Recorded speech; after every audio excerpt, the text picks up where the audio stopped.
ഉച്ചക്കത്തെ മീൻകറി മുളകിട്ട് വെക്കണോ അതല്ല മുരിങ്ങക്കോലിടണോ? അവിയലിന് എന്ത് വേണം? ചേനയില്ല, ഇനിയിപ്പോ എന്താ ചെയ്യാ? പിള്ളേർക്ക് സ്കൂളിൽ കൊണ്ടുപോകാൻ സ്നാക്സിന് ബേക്കറി ഒന്നുമില്ല, എന്താ ചെയ്യുക? ഈ ഒരു വലിയ ചെറിയ ലോകത്തിലെ ചിന്തയാണ് പെണ്ണിന്റേത്.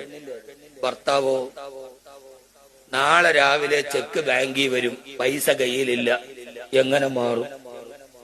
കുട്ടിയുടെ ഫീസ് അടയ്ക്കാൻ സമയമായി, കാശില്ല, ഒരാളോടും പറയാൻ പറ്റില്ല. കെട്ടിച്ചു വെച്ച മോളുടെ സ്ത്രീധനം ചോദിക്കണുണ്ട്, ഈ ആഴ്ച കൊടുക്കാന്ന് പറഞ്ഞിട്ടുണ്ട്. പടച്ചോന് ഒന്നും ആയിട്ടില്ലല്ലോ റബ്ബേ. അയാളൊരു വലിയ ലോകത്തെ കുറിച്ച് ടെൻഷൻ അടിക്കാൻ ഇപ്പുറത്തെ കിടക്കണ ആൾക്ക് മുരിങ്ങക്കോലും ചമ്മന്തിയും ചുണ്ണാമ്പും ചെമ്മീനും അപ്പുറത്തേക്ക് ചിന്തയില്ല. അപ്പൊ ഈ ചിന്തകളുടെ വൈരുദ്ധ്യത്തിൽ അപ്പുറത്തൊരുത്തൻ മിണ്ടാതെ കഷ്ടപ്പെട്ട് കിടക്കുന്നെങ്കിൽ ആ സമയത്ത് പരാതികളല്ല, അവനോട് പരിതാപമാണ് തോന്നേണ്ടത്.